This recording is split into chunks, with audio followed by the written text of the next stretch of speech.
Hello there, I'm Kate Miles from the Mind Body Reset, and I'm here today to talk to you about our Eat Less Cake Challenge for July. Now, the problem with cake, as with many things, is that most people find it hard to eat in moderation. So while the occasional slice might not seem too bad, if it's in the house, then it does have a habit of leading you into devouring a second wedge or creating a daily habit until it's gone. And that, in conjunction with crisps and chocolate, etc., adds up to a problem very quickly. So why is that a problem? Well, not only does cake contain calories that most of us don't need, it also contains wheat and sugar. And for those of you who have physical or emotional health concerns, these are the issue over and above your weight. Now, wheat is a carbohydrate and so is built from sugar, which means that the amount of sugar you consume from one piece is actually far higher than you'd expect. But what's my beef with sugar? Well, sugar is a short-term energy kick provider, which is then swiftly followed by an energy slump.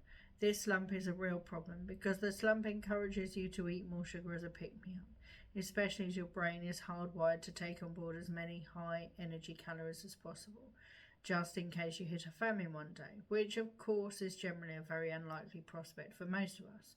Also, sugar and therefore cake and any other wheat-containing foods like pasta, bread and breakfast cereal all contain gluten, which is not only very hard to digest but also triggers an immune response, which promotes the production of inflammation in our body. Now, inflammation has its place in the early stages of healing after an injury, but when it's allowed to run wild in your system on a daily basis over a long period of time, it promotes all manner of ills. So if you have regular energy concerns, pain or an inflammatory or autoimmune condition, then being aware of the role that diet plays in maintaining your inflammation levels is key. So rethinking your wheat and sugar intake would be worthwhile.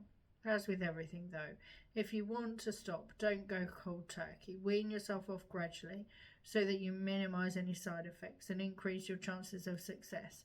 Now, are you someone who can eat a little of something as an occasional treat, or are you more of a once you pop you just can't stop individual?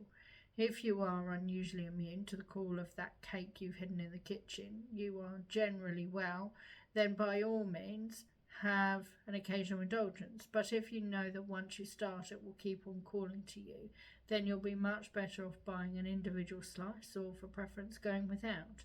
So as you start to cut back, what might be a healthier alternative to cake?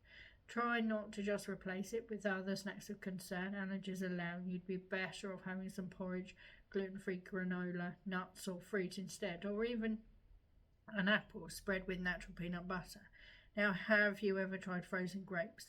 They're absolutely divine. They taste like the most luxurious treat ever, yet have such a saintly air. Now, if you're looking for a more indulgent alternative though, you could also try oat cakes with honey, unsweetened popcorn, a natural snack bar, or perhaps bananas dipped in dark chocolate. However, if you're feeling ambitious, then why not make your own gluten-free keto cake?